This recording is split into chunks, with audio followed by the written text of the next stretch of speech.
Around Dodge City and in the territory on West, there's just one way to handle the killers and the spoilers, and that's with a U.S. Marshal and the smell of Gunsmoke.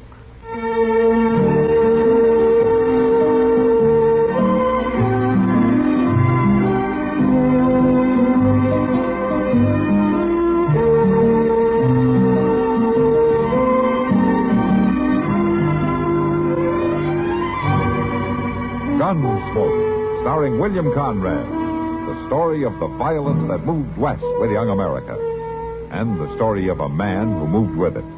I'm that man, Matt Dillon, United States Marshal. The first man they look for and the last they want to meet. It's a chancy job, and it makes a man watchful and a little lonely.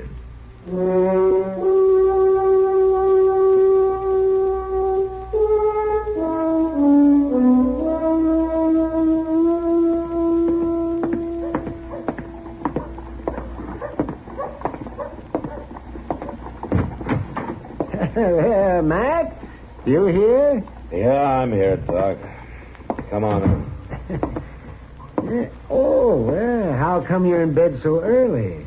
I'm not in bed, Doc. I'm just resting. Oh, oh, I see the cost of government's going up again. Oh? What makes you say that? The soles of your boots.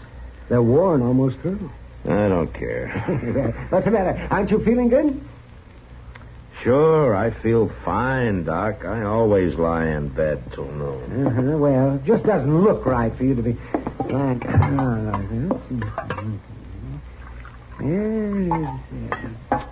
Oh, for heaven's sake. What's the matter now? It's cold. The coffee's colder than the rattlesnake's belly. Don't drink it. And it's no better hot here. No, Matt, like I was saying, a man in your position should have more to do than just lie around. Oh, maybe I'm just tired, Doc. Oh, now don't try to tell me it was brought on by upholding law and order all night, because I don't want to hear about it. I had a bad night myself. Well, then sit down and rest. Yes, I think I will. Aren't you going to ask me what I was doing? No. You're not. Well, I spent the whole night working for $4 fees. Oh? Well, it must have been somebody who didn't know you. They knew me, yes. It was Jeb Dorn. His wife had a baby girl. Jeb, huh? He was hoping for a boy, as I recall it. And that's what worries me. Oh, why? He refused to pay me. No wonder you're tired. What's this thing here? Oh. Well, who's this poster on? It says right there, doesn't it? Yes, it does. Wanted, dead or alive, Jack Pargo for the torture and subsequent murder of... This man is noted for armed holdup and is believed heading in the general direction of Missouri, Kansas, or Nebraska. Oh, he's a mean-looking devil, isn't he? Well, I can see that he'll certainly find his comeuppance if he sticks his head in Dodge City. Well, I'll tell you, Doc, I'll worry about that if he comes here, huh? Oh, well, that gives me a nice, safe feeling. Marshal, here is he. Yeah, I'm the Marshal. I say, Marshal Proudfoot, hereabouts is he? Marshal Proudfoot? Huh? No, neither one. I'll say neither one of you ain't the Marshal, I can tell. I'm his pa. I'd know him anywhere. Doc. Yeah? Go find Chester, will you? Sure, Matt. No need to get up. Just come see my boy, Marshal Chester Proudfoot. Made good somehow, he did. Chester never was one of my brightest boys. 11 boys I had, I remember. Say, I ain't shook a hand here yet. What's your name, sonny? Dillon, Matt Dillon. Ditto? Funny name for a man. I knew a man one time had the name of Hairgrove. Hairgrove. I thought that was the funniest up till now, but ditto. Doc, you better go get Chester. Who's that fella? Well, that's Doc Adams. Nice to know you, sir. Saying something, is he? I said it's nice to know. My name is Wesley Proudfoot. Sire to Marshal, turns out. Yes, sir. 11 boys I had. Chester was nowhere near the brightest. No, sir, he'd rate about number 9 there. Oh, that's very interesting, Mr. Proudfoot. Chester bordered on being ignorant, I'd think. Oh, no, I can't imagine how he ever got to be a Marshal. Chester Wesley Proudfoot. Marshal of Dodge City. Look, Mr. Proudfoot. They named all them boys with the middle name of Wesley after me, it did. Hoped at least one of them would mount something like me. Yes. What'd you say his name was? It's Adams. Dr. Adams. Dr. Adams. Horse or people? What? What's the matter with you? I say, do you doctor horses or people? People. Oh, well, it's too bad for you. I wouldn't never let a people doctor work on me, and I got a great many things wrong with me, too. Hey, where's Chester? Well, he's out getting the mail for me. Well, good for him. Got spunk. Probably running down some of them bad men he always writes about. Used to have an assistant named Dillon working for him. Whatever become of him? Dillon, that's me, Mr. Proudfoot. Matt Dillon, that's me. Oh, yeah. Well, you do a fair job, according to Chester. Says he can usually depend on you. Well, that's very nice of him. Look, Mr. Proudfoot, maybe you should know something. Hello, Doc. Chester? There wasn't none too much mail, Mr. Dillon. Forget it, Chester. What? Chester, you've got company. Who's the fat fella? That's Chester. That's the Marshal Proudfoot. Paul, you know, Mr. Dillon, Paul, that's you, Chester? Yeah, that's him, Mr. Proudfoot. Ah, you fatted up a good deal, Chester. Your assistant here looks better than you do. I'd like an explanation. Matter of fact, so would I, Chester. Mr. Dillon, Doc, Oh, Paul.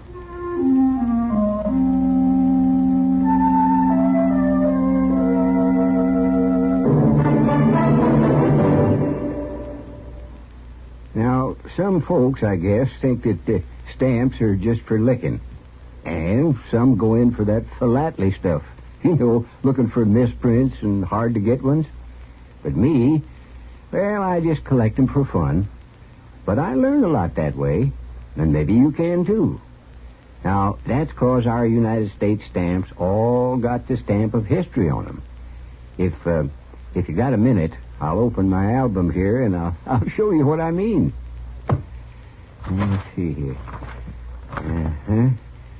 Now, here's a 4-cent one the post office put out in 1962 for the 75th anniversary of the Association of State Universities and Land-Grant Colleges.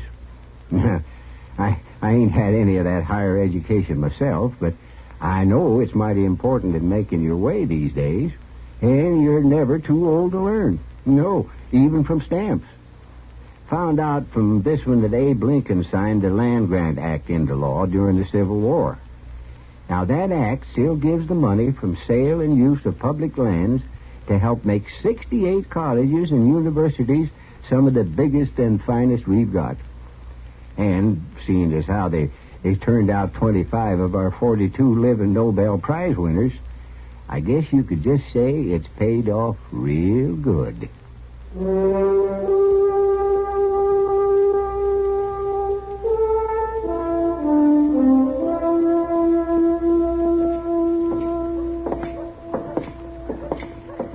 What are you going to do about it, Matt? Do about what, Doc? Chester telling his father that he's the marshal. Oh, what can I do? Well, not going to let him get by with it, are you? Oh, I don't know, Doc. Wait a minute, Matt. Wait, no. Let me by. Oh? An assistant doesn't make too much, you know. Easy, Doc. Hello, Doc. Matt. Oh, Kitty. Doc, you're looking pretty strange today. How come? Tell her, Matt. You tell her, Doc. You're the one looking strange. Well, come on. Somebody tell me. Yeah. Thank you. Have you seen Chester, Kitty? No, why? Yeah, we may never see him again. What? What happened? Not much, really, but I'm sure he wishes he was dead right now.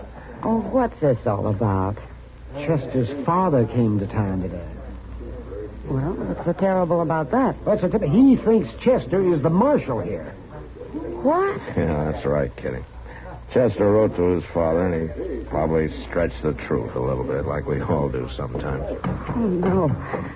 Well, where are they now? Over at the Dodge house. He's getting the old man a room there. I never saw Chester look so scared in my life, Kitty. You should have seen him. He grabbed his paw and he lit out of the office like his coat was on fire. Oh, don't be hard on him now. I'm not going to be hard on him. Well, his father must be pretty old. Oh, he's old, all right, yeah. He can't hear good and he can hardly see. But he's a bright old fellow. Well, you can't let the old man be disappointed, Matt. Well, what would you suggest I do, Kitty? I don't know. Just don't hurt him, that's all. I'm not going to hurt him, Kitty. I don't care if the old man thinks Chester's a marshal. Matt, we should think of something to make Chester look good while his father's in town. Yeah. I heard the old man tell Chester that he was only going to stay for a few days. Oh, say, Matt, now maybe you could lie low for a while. I wouldn't mind that. I need a rest. Hey, I got it. Why don't you get somebody to pretend to hold up and then let Chester play Marshal and take him in? You can turn him loose when his father leaves. Oh, no, Kitty, I couldn't do a thing like that. Well, something's got to be done, Matt. Yes, I could put you to bed, Matt. What are you talking about, Doc? Yeah, you get sick and I'll examine you and say that you've got a rare blood disease and you have to go to bed for a few days. It might work, Matt. I can't let that old man go away thinking Chester's been lying to him all this time. No. We'll get Moss Grimmick to stage a fake holdup, you see? Then we'll come and get Chester, and right in front of his father, he'll capture the bandit. You're the one with a rare disease, Doc, and it's not in your blood, it's in your brain. Do it, Matt. You got to. No, I don't got to. I don't want any part of a fake holdup. Now, you just get that out of your head. Oh, Matt. Well, I'm going back to the office. Oh, sure, go ahead. Yeah, go ahead. Ruin an old man in his last days. What do you think, Doc? Old Matt'll come around all right, Kitty. He always does. I'll go talk to Moss Grimmick and have it all set.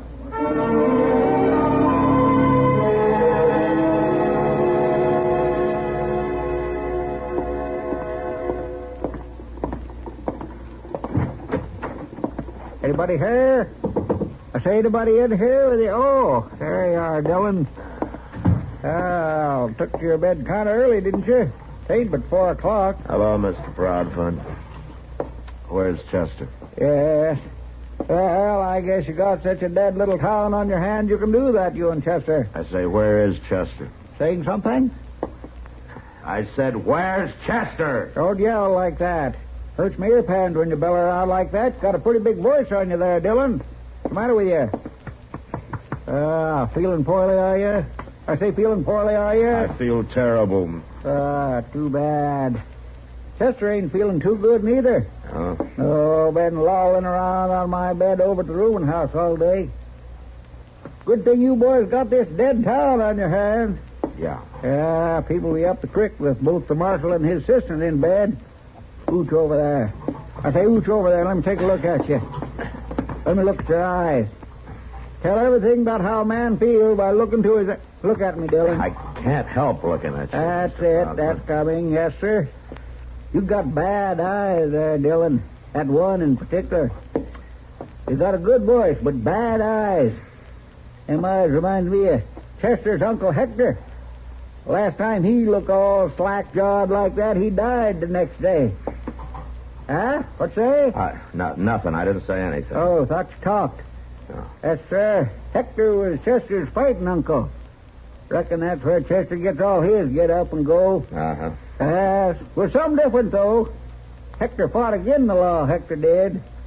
Ever seen a man stirred up again the law all the time like old Hector was? Have you had your dinner yet, Mr. Proudfoot? Oh, indeed, he was a winner. You're right there. Won all his battles. Killed 2 marshals, Hector did. Killed them dead. It's a good thing Chester's on the side of the law. Man that's a terror like that ought to be on the side of the law. Matt, you Chester here? ought to be... Hello, Mr. Proudfoot. Do what? Oh, you're here. Look here, you got a sick deputy here, Adams.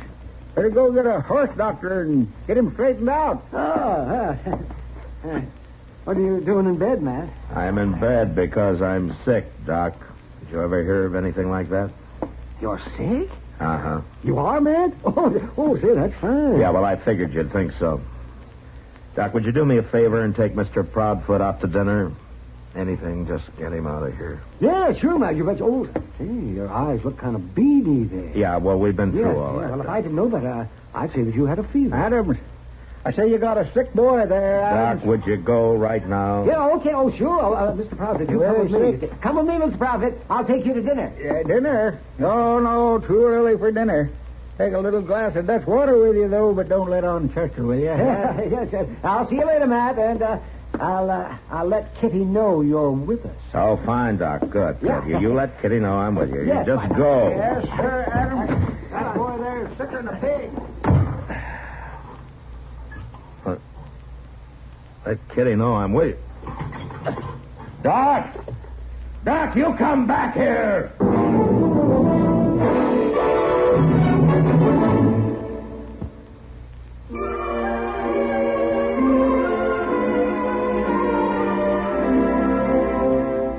Hometowns in America have a lot in common, and yet they're each one of a kind. Take, for example, Chicago, Illinois. The land of the Spiegel catalog and the Playboy Bunny Beacon is a toddling town. And at the summer music festivals in Grant Park, the price is right. But standing at Marshall Field on State and Randolph, you're on the windiest corner in the world as your body braces for the blast. The colorful neighborhoods of the West Side are gone to urban development. But the University of Illinois is getting a new campus there. In theater, there's the Second City on the near North Side, or the Theater on the Lake in Lincoln Park. Shopping in the suburbs offers Old Orchard in Skokie, Randhurst in Mount Prospect, and Oak Brook near Hinsdale. Chicago can't win them all, though. In 1948, the Tribune said Dewey defeats Truman, and in the fall of '66, the convention center burned. But if your hometown is Chicago, you already know this. We only wanted to remind you it's still there.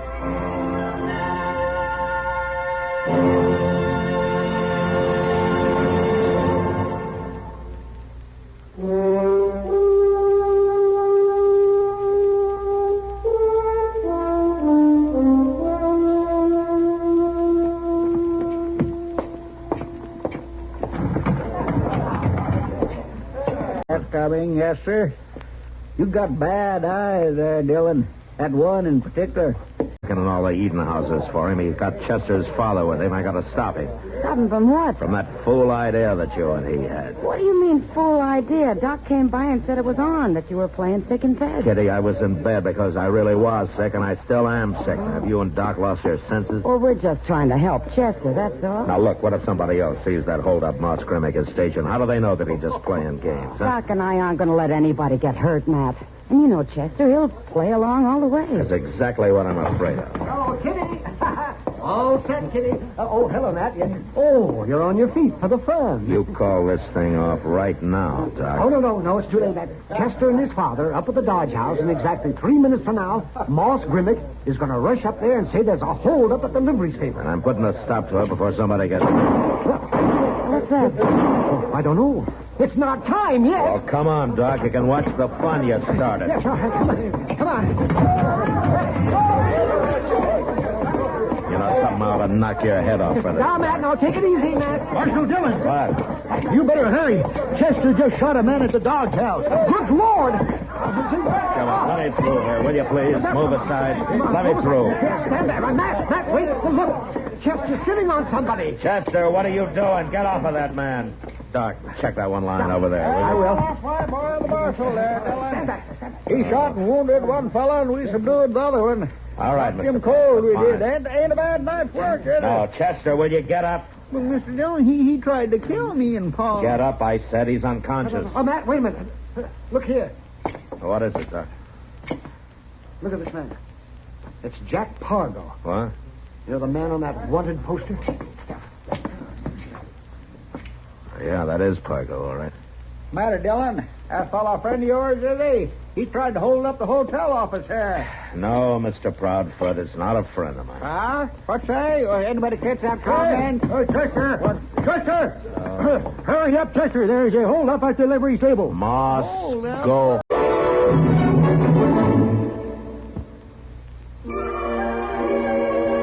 We've had the real thing, right? Well, Goodbye, Moss. well, yeah, sure. Goodbye. Goodbye. Yes, goodbye.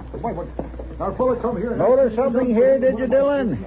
Chester was right on the spot, he was. That's the reason he took my bed for so long. Uh-huh. He got an instinct for these things, Chester has. Put him right here on the spot for this hold-up. Now- There's a reason for everything, I always say, Yeah, well, Dillon. there's a reason, all right. Mr. Proudfoot. What say, Dillon? Mr. Dillon, I can explain all this. No, Chester, you and your father take care of things here. I'm sick and I'm going to bed. Don't count on me taking care of things, Dillon. I'm leaving on morning stage. Now I saw my boy in action. Yeah, well, all right, Mr. Proudfoot. Goodbye and good luck to you. You wait right here a minute, Paul. Mr. Dillon, Yeah, what? Mr. Dillon, I can explain. You don't have to, Chester. But yes, sir, I do have to explain. I swear I've never been so humiliated in all my whole life. I've been thinking about it all day, Mr. Dillon. I never wrote but 2 letters to Pa, and, well, maybe I did stretch a couple things, but Pa, he put it all together and made me out more important than what I am. But I'll set him straight, Mr. Dillon, honest I will. I'll tell him the truth, and I'll do it right now. Chester. You do, and you're fired. Now, you go on back and help your father take care of things. Yes, sir, Mr. Dillon.